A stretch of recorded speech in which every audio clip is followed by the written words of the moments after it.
Spoštovane gledalke, spoštovani gledalci, lepo pozdravljeni na spletnem portalu domovina.je. V tokratni posebni oddaji komentar lokalnih volitev.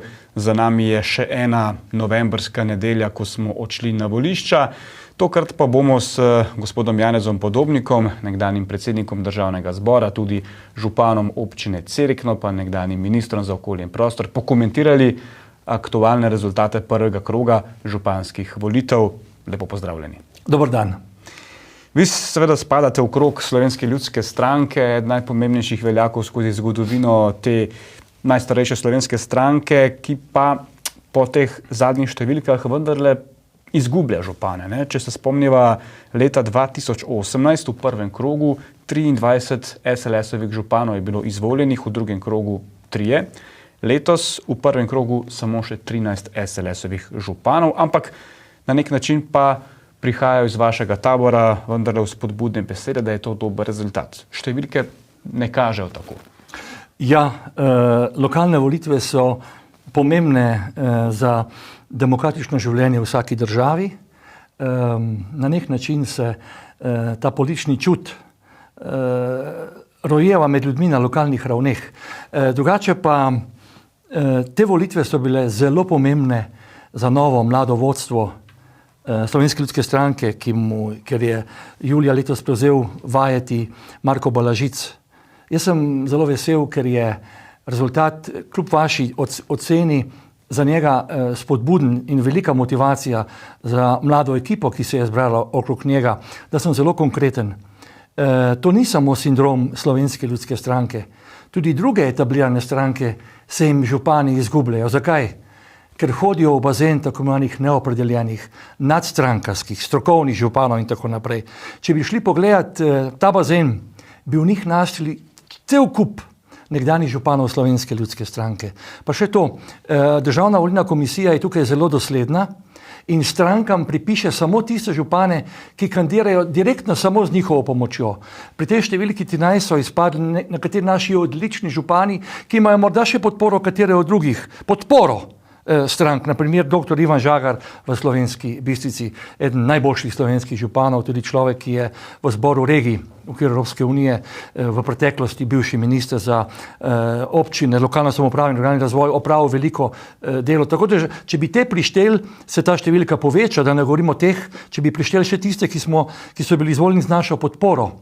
Naša napoved je, da bo v našem klubu županov po drugem krogu sodelovalo okrog 40 županov.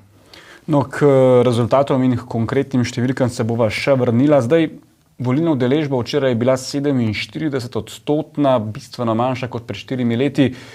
Čeprav na nek način ljudje tukaj odločajo o lokalni samoupravi, na nek način se jih ravno občinsko upravljanje najbolj dotakne, imajo tudi lahko nanj najbolj neposreden vpliv, pa se niso odločili oditi na volišča v tako velikem številu. Zakaj po vaše ne? Moje mnenje je, da se je tu pokazal ta obremenjeni pogled in sploh naravnanje v slovenskem političnem prostoru, ko se že kar nekaj zadnjih mandatov v principu glasuje proti. Ta ideološki koncept proti nekomu. Na lokalnih volitvah tega ni. V principu vedno glasuješ za. Ali za župana, ali za listo in tako naprej.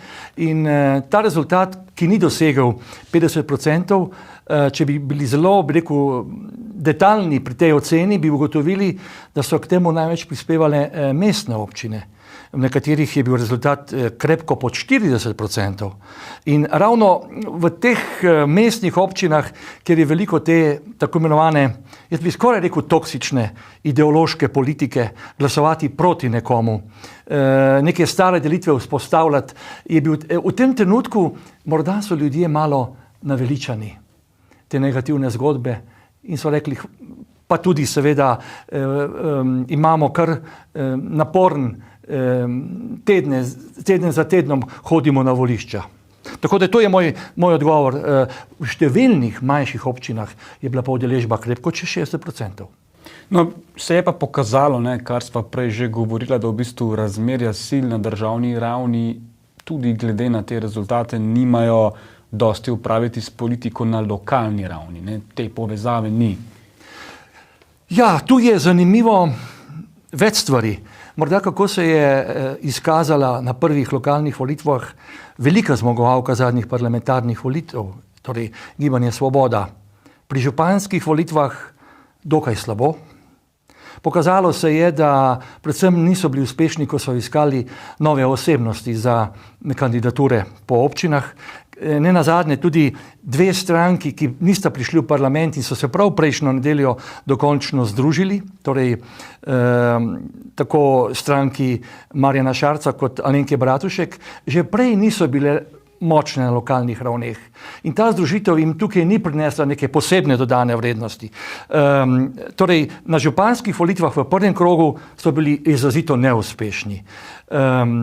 Bomo videli, kaj bo v drugem krogu, bodimo korektni.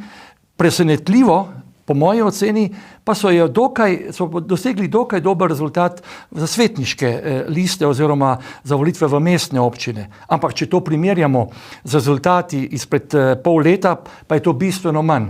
Tukaj se pa dotaknemo te slovenske specifike, tega v Avstriji ni.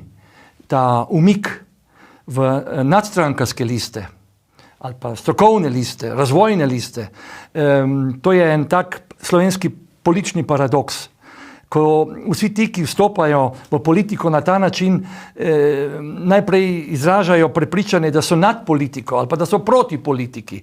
Na koncu pa delujejo v klasičnem političnem prostoru. Mestni svet, občinski svet je prostor lokalne politike. No, gospod Podobnik, omenili ste Gibanje Svoboda, češ, da njihov rezultat včeraj ni bil tako dober kot na aprilskih državnozborskih volitvah. Mislim, da so dobili v prvem krogu samo enega župana v Osilnici, če imam prav podatek, ampak po drugi strani pa beremo lahko ocene političnih analitikov, komentatorjev, da pa, kot ste sami že omenili, pa imajo močne svetniške zasedbe, zlasti v mestnih občinah. Kaj je pomembnejše? Torej, imeti večino v nekem mestnem svetu ali pa močno zasedbo ali pa nekega župana, ki nekega pravega vpliva nima? Pomembno je eno in drugo. Vsak župan želi svojo razvojno in siceršnjo politiko podkrepiti z neko koalicijo. So nekateri župani, ki zmorejo mandate in mandate delovati brez koalicij v svojih občinskih oziroma mestnih svetih. To je naporno.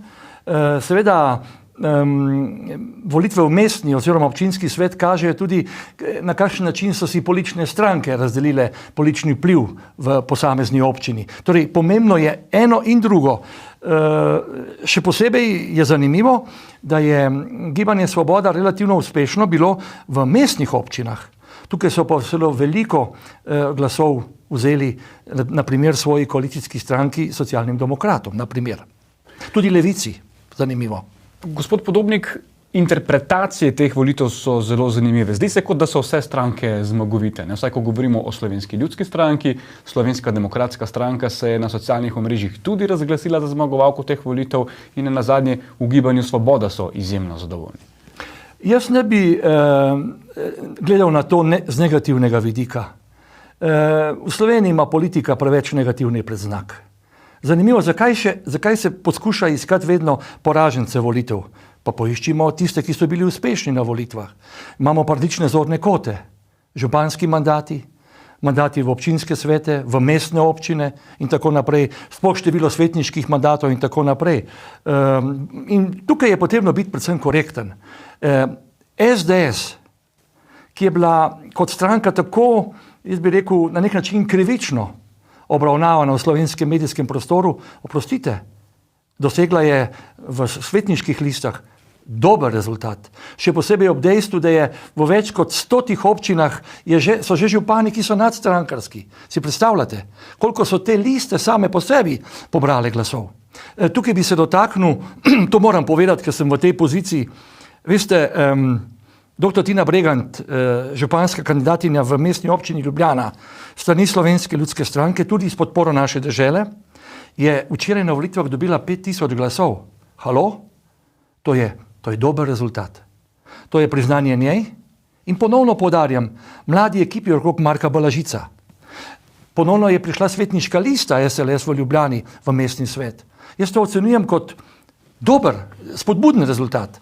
Tako da, zakaj ne bi iskali pač stvari, kjer najdeš potrditev svojega dela. Bi se pa dotaknil še tega torej, poglejte paradoks. Imamo številne župane, ki so nadstrankarski, ki so apolitični, postpolitični, ampak na koncu, gledajte, vsi ti župani morajo komunicirati in iskati za svoje razvojne projekte podporo v vladi, ki pa je eminentno politično strukturirana. Ne? Zato je treba tukaj vendarle, upam, da se bo to ustavilo, to drsenje v nadpolitičnost, da lokalna samouprava ne gradi več na političnih strankah. Jaz mislim, da to na koncu ne bo dobro za politični razvoj Slovenije. Princip subsidiarnosti, eden ključnih elementov Evropske ljudske stranke, ta princip govori o tem, da ti zaupaš najnižji možni ravni in ji daš vsa pooblastila, da tam pač uspešno deluje. In ni najnižja raven občina. Pomembne so krajevne skupnosti, pomembne so četrtne skupnosti. Vse to je pomembno. Omenili ste ta specifičen slovenski fenomen neodvisnih županskih list in kandidatov. Zakaj je po vaše do tega prišlo? Gre krivca iskati v nezadovoljstvu ljudi z politiko na državni ravni? Je to ta posledica, da se na lokalni ravni potem poizkušajo župani distancirati od dogajanja na parlamentarni ravni? In po drugi strani, koliko teh neodvisnih županov dejansko ima politično zaledje v eni izmed tradicionalnih strank? Zanimivo vprašanje. Najprej ta interpretacija, da je to posledica nezadovoljstva ljudi, je površna in ni celovita. Veste, leta in leta, desetletja se je v slovenskem političnem prostoru ustvarjalo nezaupanje v politične stranke. Še iz časov, ko je bila dovoljena samo ena, potem smo vstopili seveda v politični pluralizem, ker je politična stranka orodje, enostavna kategorija. In kar naenkrat seveda je šlo v to interpretacijo, da je pač to prostor konfliktov in tako naprej. Jaz se pa vprašam, poglejte, kako delujejo tako ene nadstrankarske liste, kakšna je njihova kontrola, kakšna je njihova transparentnost. Opažamo po številnih občinah, se lahko stvari dogajajo v ozkih krogih, v družinskih krogih, kdo jih nadzira, kdo nadzira njihovo porabo denarja in tako naprej. Torej, ni vse zlato, kar se sveti. Je pa to vedno znova tudi izziv za etablirane politične stranke, da bedijo nad svojo, jaz bi rekel, politično živostjo, da so odprte za spremembe. Tako da škoda bo, če se bo ta trend nadaljeval v to smer. Če bomo kar naenkrat imeli na lokalnih ravneh nek politični prostor, ki ne bo strankarsko popolnoma nič strukturiran ali pa drugačen, kot je na državni ali pa evropski ravni, bomo čudaški. Postali bomo na nek način nenavadni. Gre pa zdaj malce pokomentirati to, kar se je včeraj dogajalo po različnih občinah, mestnih pa navadnih občinah po Sloveniji. Začela bova v Ljubljani, tukaj na zaslonu imava magistrat. Zoran Janković pričakovano spet zmagovalec že v prvem krogu, najbolj se mu je približala Nataša Sukič iz Levice, skoraj 10%. To pomeni, da je Ljubljana še naprej izrazito leva utrdba. Lahko se s tem strinjava. Da, lahko se s tem strinjava. Seveda tako Gibanje Svoboda kot Socialni demokrati niso predlagali županskega kandidata. Socialni demokrati so za kazen dobili so 2 mandata v mestnem svetu. Torej, hočem reči, da vprašanje, če je bilo to z vidika delovanja te politične stranke modro. Zoranu Jankoviću se je zgodil sindrom utrujenosti v tem, da vendarle njegova lista, pa to, kad se niti približala ni večini v mestnem svetu. In bo sedaj zelo močno odvisen najverjetneje od koalicije z Gibanjem Svoboda. Tudi nizka volilna udeležba gospodu Jankoviću ni škodila pri volitvah za njega. Za mestni svet pa morda. Tukaj bi le omenil dober rezultat, ki ga je dosegel tudi Aleš Primc, svojim izvirnim, jaz bi rekel zelo jasnim, tudi do gospoda Jankovića neusmiljenim stališčem. Je bil najbolj oster kritik njega. Ne. Bi pa dodal ponovno to, da je ta širina ali pa ta empatičnost dr. Tine Bregant naletela na pozitiven odziv in ji daje mandat in priložnost, da bo aktivna tudi na nekaterih drugih pozicijah. Nihče se ni niti približal rezultatu Anžeta Logarja izpred 4 let. Ne? Takrat je bil Anže Logar edini kandidat večjih tako manjih desnosredinskih strank. Sedaj so bili 3+1. 4 kandidati so dobili približno 20% glasov, on samih je pred 4 leti dobil 30%. In je že takrat napovedal velik potencial, ki ga je potem dobro unovčil na predsedniških volitvah. Če bo čas, imam tudi razlago, da bom interpretiral en zelo zanimiv fenomen, ki se je zgodil na predsedniških volitvah. Poglejte, če se malce vrneva k Zoranu Jankoviću, ne, to bo zdaj, lahko rečemo, že njegov 5. mandat. Zoran Janković ima zgodovino afer, korupcija, pa se ga očitno to nič ne dotakne. Zakaj po vaše ne? Tega se ne dotakne njega, ne dotakne se pa tudi njegovih volivcev. Njegovi volivci ga brezrezervno podpirajo. To je nek sindrom, ki ni v čast slovenski politiki in slovenskemu političnemu prostoru. Veste, treba je biti tudi na nek način objektiven. Jaz živim že kar vrsto let v Ljubljani. Marsikaj je gospod Janković naredil takega, kar je Ljubljano dvignilo, jo je zdinamiziralo. V enem segmentu sem pa dosledno kritičen do njega, da vztraja na tej poziciji, da za pomorjene Rome ni prostora na Žalah oziroma na nekem prostoru, kjer bi bili ti posmrtni ostanki pokopani. To se mi zdi necivilizacijsko, nedostojno in nekulturno. Ampak, oprostite, zaradi tega gospod Janković ne dobi nobenega glasu manj. In tu je jaz bi rekel, ta problem, ta etična neodgovornost volivcev, ki očitno nekatere zdrse preprosto prezrejo in grejo svojo pot naprej.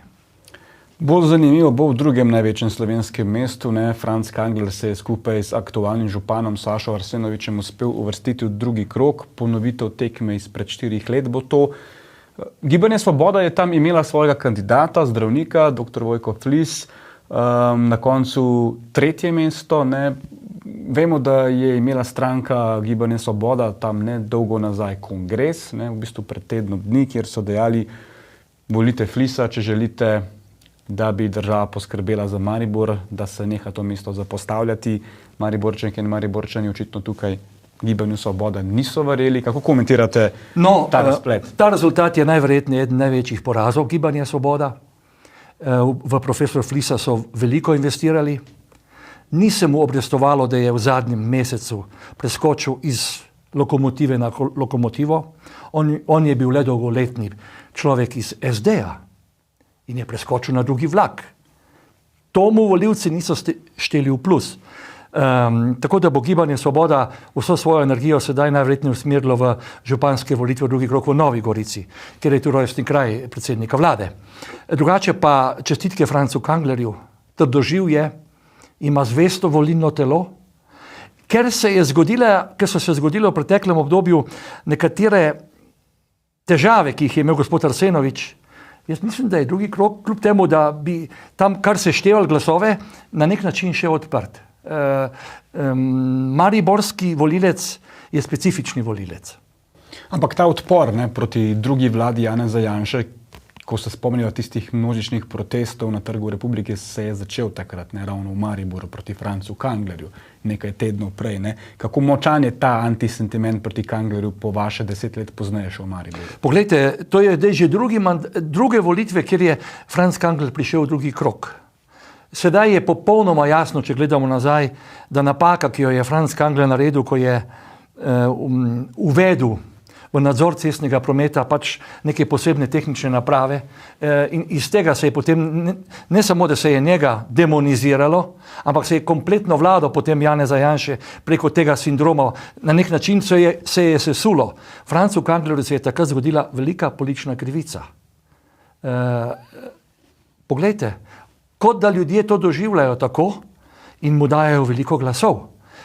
Tako da delno ga pa to še vedno bremeni, tako da je zelo trdoživ, vztrajanje in jaz mu želim, da bi tokrat ponovno uspel in kot se je rehabilitiral v zadnji vladi prejšnji Janeza Janše, ko je bil dober državni sekretar, bi bila to velika rehabilitacija za njega, če bi postal ponovni župan.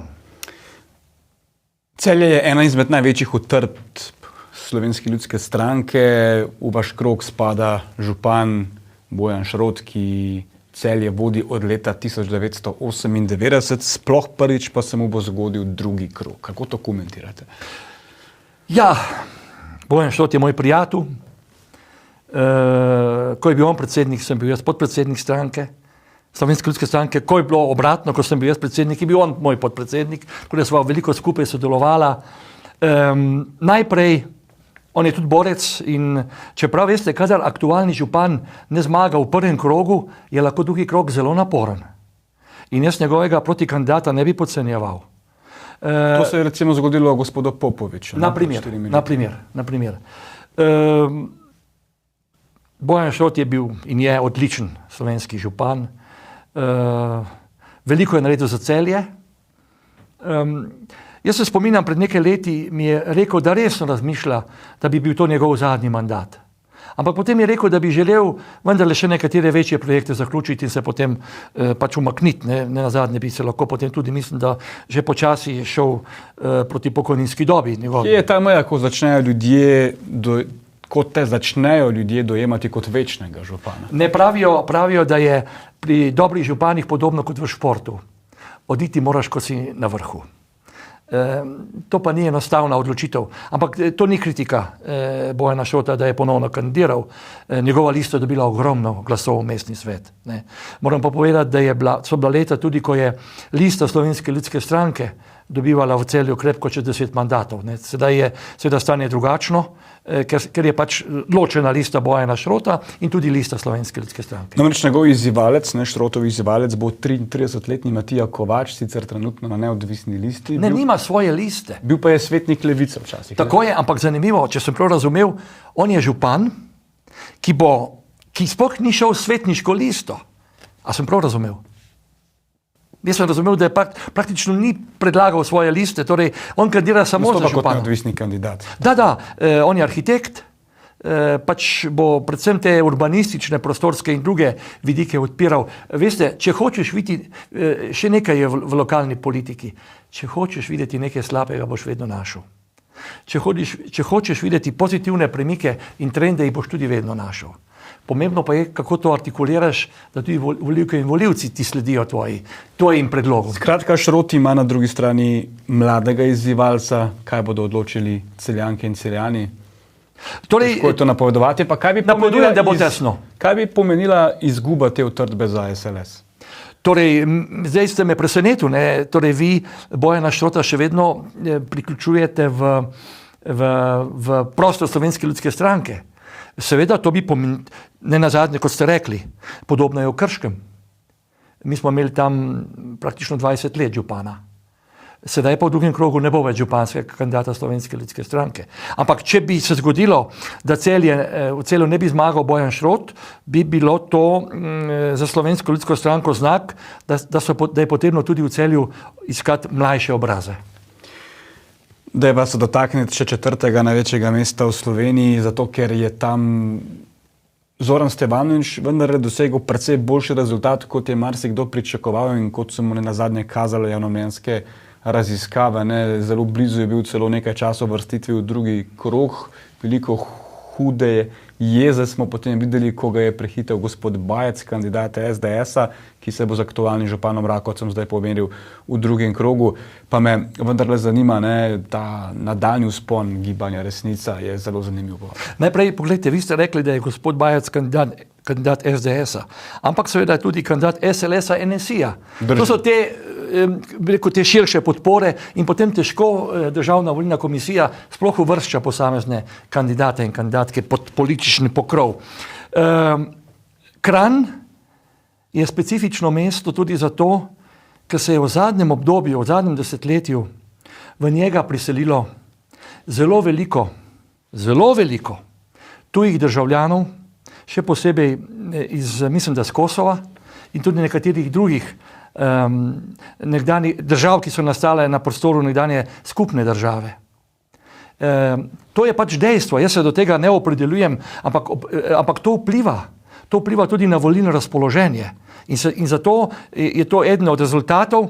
Po drugi strani pa je gospod Stevanović zajel zelo dobro veter določenega procenta ljudi v Sloveniji, ki niso sprejemali ukrepov ob veliki COVID pandemiji. Tudi njegova predsedniška kandidatka se je zelo solidno obnesla. Ne? Njegova predsedniška kandidatka je moja kolegica, torej zdravnica. Jaz ne delim njenih pogledov, vsaj nekaterih ne, zelo kritičnih na vprašanje vakcinacije in tako naprej. Moram pa priznati, da je tudi volilno kampanjo prinašala to, za kar sem se kot zdravnik vedno zavzemal, na prvem mestu je pacient, bolnik. Vse ostalo je sekundarnega pomena, tudi plače zdravnikov. Na prvem mestu je pacient. Zdaj smo govorili o teh največjih mestih, mestnih občinah, ne? Tudi nekje bolj na podeželju. Niti ni nujno, da neka politična kilometrina na državni ravni prinaša uspeh. Recimo vodja poslanske skupine SDS Jelka Godec v Šentjurju ni bila izvoljena za županjo, tam jo je premagal Marko Djači. Na drugi strani imamo tudi bivšega zdravstvenega ministra Janeza Poklukarja, Tam je šlo za ki je v Gorjah vendarle izvisel proti aktualnemu županu Torkarju. Ne? Praviloma so aktualni župani vedno v prednosti. Marko Djači je bil izkušen župan. Ste rekli, da jo je premagal Marko Djači.